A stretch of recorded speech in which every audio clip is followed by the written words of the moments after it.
మంచిర్యాల జిల్లా క్యాతన్పల్లి మున్సిపాలిటీ 7వ వార్డు నుంచి బీజేపీ తరపున అక్కల రమేష్ పోటీ చేస్తున్నారు.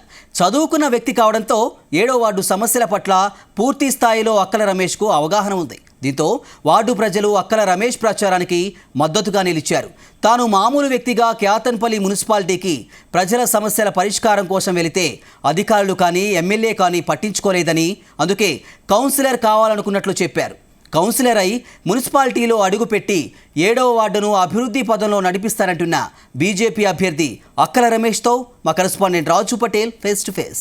మంచిర్యాల జిల్లా క్యాతన్పేట్ మున్సిపాలిటీ 7వ వార్డు నుంచి బీజేపీ పార్టీ తరఫున అక్కల రమేష్ బరిలో నిలిచారు. ఇక్కడ బీజేపీ పార్టీకి కూడా ప్రజల నుంచి అనూహ్యమైనటువంటి స్పందన వస్తుంది. సో గత కొద్ది రోజులుగా బీజేపీ పార్టీ కోసం కూడా అక్కల రమేష్ చెన్నూరు నియోజకవర్గ కన్వీనర్ కూడా పనిచేసి పార్టీని బలోపేతం చేశారు. సో ఆ ఉద్దేశంతో పాటు మొదటిసారిగా ప్రజాప్రతినిధిగా పోటీ చేస్తున్నారు. క్యాతన్పల్లి మున్సిపాలిటీ 7వ వార్డు కౌన్సిలర్గా. సో తన గెలుపుకు సంబంధించినటువంటి అంశాలు ఏవి ఉపయోగపడతాయి, సో తన డివిజన్ వార్డును ఏ విధంగా అభివృద్ధి చేస్తాడో రమేష్ అని తెలుసుకుందాం. సో ఫస్ట్ టైం మీరు కౌన్సిలర్గా పోటీ చేస్తున్నారు, అంటే రాజకీయంగా అనుభవం ఉన్నప్పటికీ కూడా సో మీ డివిజన్ని, మీ వార్డుని మీరు ఏ విధంగా డెవలప్ చేయాలనుకుంటున్నారు, ముఖ్యంగా ఉన్నటువంటి సమస్యలు ఏంటి? ఇక్కడ పరిస్థితులు చూసుకున్నట్టయితే ఈ క్యాతన్పల్లి మున్సిపాలిటీలో 22 వార్డులో ఈ యొక్క 7వ వార్డులో చాలా సమస్యలు ఉన్నాయి. మొదటిగా రోడ్ల సమస్య, డ్రైనేజీ సమస్య, నీటి సమస్య, మరియు కుక్కల బెడద మరియు కోతుల బెడద ఈ మధ్యన చాలా ఉన్నది. మరి ఇవన్నిటి చూసుకున్నట్టయితే ఈ కుక్కల బెడద మరి కోతుల బెడదతో ప్రజలు భయాందోళనకు గురి కావడం జరుగుతూ ఉంది. ఈ విషయాన్ని కూడా ఎన్నోసార్లు పలుమార్లు మున్సిపాలిటీ ఆఫీస్లో కమిషనర్కి చెప్పినా కూడా దాన్ని పట్టించుకోవడం అనేది జరగలేదు. మరి ఇటువంటి సమస్యల్లో ఉన్నటువంటి ప్రజలు మరి వీటితో పాటు ముఖ్యంగా రోడ్ల సమస్య చాలా విపరీతంగా ఉన్నది.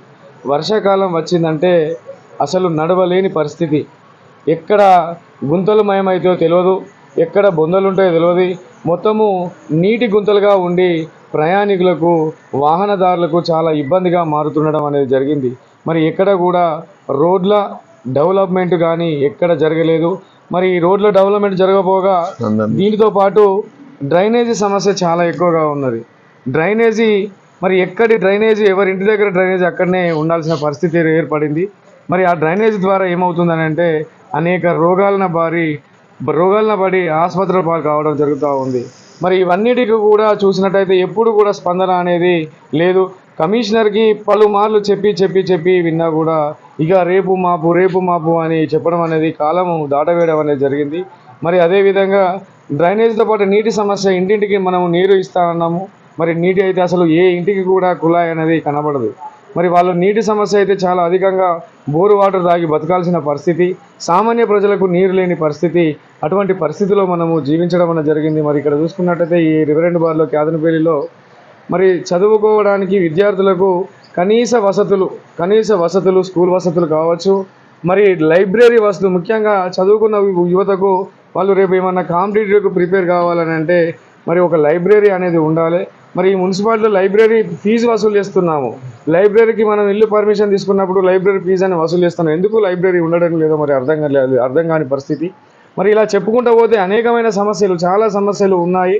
మరి ఈ సమస్యలకు పరిష్కారము చెప్పమని చెప్తే వాళ్ళు దాటవేయడానికే ప్రయత్నిస్తున్నారు తప్ప అసలు ఏ రోజు కూడా వాటిని పట్టించుకొని మరి పరిష్కరించే దిశగా అటు ప్రభుత్వము, బీఆర్ఎస్ ప్రభుత్వం కావచ్చు, ఇప్పుడు వచ్చినటువంటి కాంగ్రెస్ ప్రభుత్వం కావచ్చు, ఏది కూడా సమస్యకు పరిష్కారము చూపడం లేదు. ప్రజలు వారి యొక్క బాధను దిగమింగుకుంటూ బతుకుతున్నారు తప్ప మరి దీనికి పరిష్కరించలేని ప్రభుత్వాలను చాలా చూస్తూ ఉన్నామని చెప్తున్నాను. మరి మీ బీజేపీ పార్టీ ఒకవేళ మీరు గెలిచినా కూడా ప్రతిపక్ష పార్టీ కౌన్సిలరే ఉంటారు, కానీ అధికారంలో వేరే పార్టీ ఉంది కదా సార్, మీరు ఏ విధంగా మరి ఒత్తిడి తీసుకోగలరు, మీరు ఏ విధంగా ఫండ్స్ తీసుకోగలరు? అయితే ఇక్కడ అందరూ అనుకుంటున్నారు ఏంటంటే రాష్ట్ర ప్రభుత్వం కదా ఉన్నది, మరి ఫండ్ వచ్చేది రాష్ట్ర ప్రభుత్వం కాదు, తప్పు అది. రాష్ట్ర ప్రభుత్వం ఎట్టి పరిస్థితుల్లో కేంద్ర ప్రభుత్వం లేనిది రాష్ట్ర ప్రభుత్వం లేదు. ప్రతి నిధి కూడా కూడా రోడ్లు వేయాలన్నా కూడా, లైటింగ్ పెట్టాలన్నా కూడా, డ్రైనేజీలు కట్టాలన్నా కూడా ప్రతిదీ కూడా మరి కేంద్ర ప్రభుత్వం నుంచి రావాల్సిందే. కేంద్ర ప్రభుత్వము ఇవ్వాల్సిందే. ఈ రోజు చూసుకున్నట్టయితే మీకు ఇవన్నీ సింపుల్గా చెప్పాలంటే 6 కిలోల బియ్యం చూసుకుంటే 6 కిలోల బియ్యం ఇస్తున్నది ఎవరని అంటే కేంద్ర ప్రభుత్వము. ₹1 తీసుకోకుండా 2020 కరోనా సమయం నుంచి ఇప్పటి వరకు కూడా ₹1 తీసుకోకుండా ఒక వ్యక్తికి 6 కిలోల బియ్యం ఇస్తుందంటే ఈ పథకాలు ఏ విధంగా ఉంటుందో తెలుస్తుంది. అంటే ప్రతి పథకం కింద మరి బీజేపీ అనేది ఉంటుంది. మరి ప్రతి పథకం కూడా బీజేపీ ఇస్తుంది, బీజేపీ వాటా ఉంటుంది. మరి అదేవిధంగా ఈరోజు ఇందిరమ్మ ఇల్లు ఉన్నాయి. ఈ ఇందిరమ్మ ఇళ్ళని చూసుకుంటే అందరూ అనుకుంటున్నారు మనకు తెలంగాణ కాంగ్రెస్ సర్కారు ఇస్తుంది అని అనుకుంటున్నారు. కానీ కాంగ్రెస్ సర్కారు కాదు, ఇందులో కూడా మరి వాటా కేంద్ర ప్రభుత్వాన్ని, బీజేపీ ప్రభుత్వాన్ని, నరేంద్ర మోడీ గారిది కూడా ఉందని గమనించాలి. మరి ఆ విధంగా మేము నిధులు ఇచ్చేది మేము నిధులు తెచ్చుకోవడం అయితే పెద్ద కష్టం కాదు. కొట్లాడి కేంద్రంతో కొట్లాడి ఖచ్చితంగా నిధులు తెచ్చి ఈ యొక్క వార్డును, ఈ 22 వార్డులో 7వ వార్డును అభివృద్ధి పథకంలో నడిపిస్తానని, అదేవిధంగా ఈ 7వ వార్డును ఉత్తమ వార్డుగా తీర్చిదిద్ది దత్తత తీసుకుంటానని తెలియజేస్తున్నాను. సో నిధులు ఖచ్చితంగా తీసుకొస్తానంటున్నారు. ఎందుకంటే తమ 7వ వార్డుకి 2 వైపులా కూడా ఒకటి స్టేట్ హైవే ఉంది, మరోవైపు నేషనల్ హైవే ఉన్నప్పటికీ కూడా స్థానికంగా ఉన్నటువంటి వార్డుల్లో కాళ్ళలో కానీ కనీసము రోడ్లు లేని దుస్థితి, సీసీ రోడ్లు కానీ డ్రైనేజ్ కానీ లేని దుస్థితి నుంచి ఖచ్చితంగా బయటపడేసి డెవలప్మెంట్ వార్డుగా కూడా చేస్తాననేటువంటి హామీని అయితే అక్కల రమేష్ ఇవ్వడం జరిగింది.